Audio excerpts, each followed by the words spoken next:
Hello everyone, welcome to my first speed paint that I've decided to post anyway. This is the drawing that I call Sugar and Stars. It is Sailor Chibi Moon in Sailor Saturn. I'm going to be talking about my drawing process and what I was thinking or what I was trying to do while I was drawing this. This is my first speed paint that I've narrated, so it is kind of a work in progress. If there's any feedback you would like to give me, things that didn't work for you, things that you would like me to talk about, or you think would work well, let me know. I'd be more than happy to try and incorporate that, as I would like to do more of these in the future. So what we saw here in the first bit was me going over a bunch of different sketches, trying to see the different poses I was looking for, and I settled on this, which is what is in the final picture, which is the two kind of head-to-head in the different corners. So what I start with is a bunch of sketches. So this is like my loose sketch. It's pretty much where I'm trying to get an idea of where things should go and how they should look. It is very loose. It's not clean at all. And I'll go in with another sketch, which is this purple one. That is cleaner. It'll help me with my lines. I might go over the sketch a couple of times to refine it more and more for the lining process. I'm also using the reflection tool in Clip Studio Paint for this first part for her face, and then I turned it off to do her hair, so the hair looked more organic, but I wanted the face to be the same.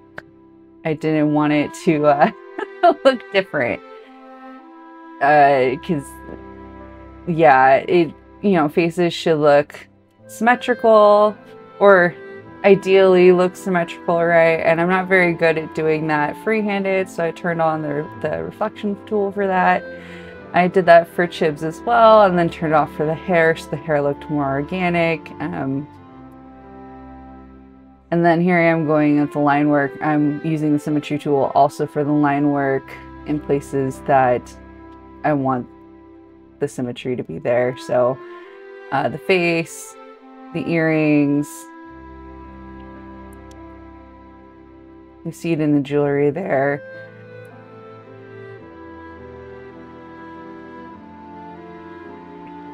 I know it's hard to see exactly what I'm doing here because the time recording doesn't really zoom in onto the brush strokes there at the bottom. I was trying to thicken some of the lines because I use vector layers for my line work, and what vector layers do is it makes it so the lines are movable. They're more like they're an object, and so I was going in and using the vector tools to thicken the lines at the end points instead of having to manually do it myself, as a way to save time. I'll also use vector lines to move whole lines instead of having to redraw them, to change line width, to change the style of a line. So if I want the line to look grittier, I'll change it to a grittier brush shape. If I want it to look smoother, to a smoother brush shape. So we're just going in with Chibs here too, the same idea, using the symmetry tool on her face. And then we'll go in and not use it for the hair. I've left the eyes blank here. I know they look kind of dead inside, but that's because when I go into drawing the pupil, I do that on a bunch of coloring layers and not on the lining layers. So I know it looks weird as I'm lining, because they just look kind of dead-eyed. I promise at the end of the drawing, they will look alive. That's always hard when I'm doing coloring pages, because the coloring pages are just line work. And I always forget, like, oh yeah, I don't have pupils on my line work. I have to go back and add them, otherwise they look dead. So that's something I always have to go in and remind myself to do for coloring pages. So the other nice thing for vector lines is it's really easy to erase them up to a line point. You'll probably see me do that here really quickly, like on the edge there of Chip's sailor collar into her hair. I can just use the eraser really easily to erase up to the line. I don't have to like really finickily manually erase up to there. Here I was trying out a bunch of different background ideas from assets that I already had in the asset store and that I've also downloaded from Clip Studio Paint. I decided on these rough lines, and then I did a gradient color effect. So one side was pink on Chip's side, the other side was like this lavender color for Haru. And then I'm using this special fill brush. There's a free version that's a lasso tool. I can't quite remember what it's called because it is in Korean, I believe, Korean or Japanese. But they came out with a brush version and I bought it and absolutely love it. So when you see those green marks go across the screen, it's because I'm using that brush to fill in, and it fills in a lot more neatly. I use that for flats, so I don't have to, again, do it by hand. It saves me a lot of time. And I believe here I'm going in to color the line work. I don't normally color my lines. I was trying something new for this drawing where I wanted to do more bright colors with my cell shaded work.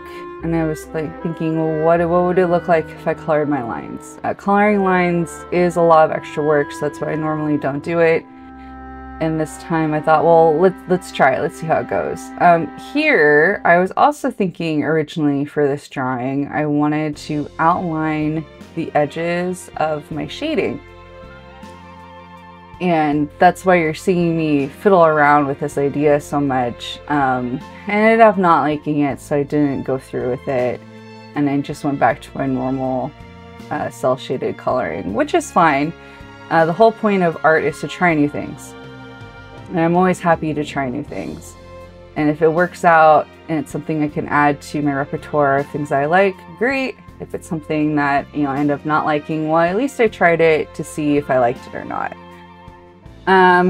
So this part, I'm going in and rendering the skin, and I like to go in color by color. So that's why I hit all the other flat colors, and I'm starting with the skin. And once I've colored the skin the way I like, I will add on the next color. So the next color here is gold. So with the tiara and the star on the choker, and then Chib's golden choker.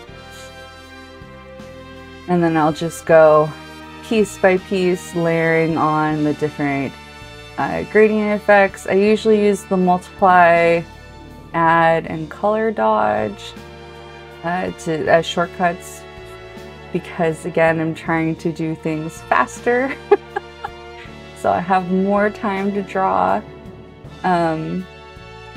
So I'll use the airbrush with those effects, and then I'll go in on additional layers with those layer effects with a harder brush.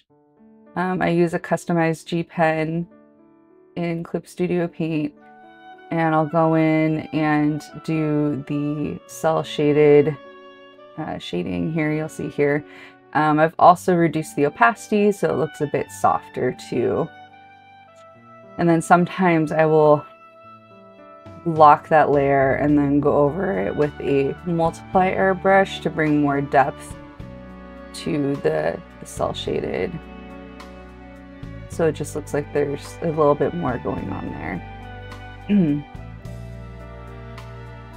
So we're going in with chips here, same idea. Look, the eyes look, they still look text, they don't have pupils, but you can kind of see the idea I was going for because I drew in the pupils a bit more with the colored layers. And then of course when I get the shine spots in, they'll look more noticeably like eyes with the depth there. But that is how I do eyes. I layer them. So everything else I tend to do a lot more outlines with the lines, the lining layer, but the eyes I don't. I'm also trying to do more suggestions of depth and flow with my shading. So like in Chip's hair there, you can see it. Where I added the additional lines to show flow with the cell shading instead of the line work itself. I do like how it turned out, so I'll probably try and do that a bit more in the future. I am trying to do the lines, the flow of hair with line work too. I'm just going to try lots of things and see what I like. Like I said, it's always good to try things and see what you like and what you don't like. And I think it's also good to revisit ideas too, to see if you can execute them better, especially with your skills constantly improving. So here I'm adding all the shinies onto the eyes, into the stars and the heart, and anywhere else I want to put them. I started a new thing for this drawing. I don't know if it'll carry over to the other ones, but I started outlining the shinies with a darker color. I don't know if you can really see it here, but like on the eyes where the white shine is, there is a dark outline there to make it pop a bit more. Here I actually drew all these hearts and stars with the symmetry tool. And then I was thinking about adding bows because I thought bows would be cute. And so I was drawing a couple different bows, but none of the bows really worked out. So I got rid of them, and then I added some smaller stars and hearts with my star and heart brushes that I had on hand. And then I used the outline properties on the layers for the darker color around the hearts and stars, and then the white on the outside of them, and then I add shinies to them so everything looked really bright and colorful, so it all melded really well together. It's been a while since I've done something this bright and cheerful. I kind of moved away from it this year, wanting to try more of a painterly style, but I'm really glad that I got to go back to it. Anyway, thanks so much for coming by. I'll see you next time.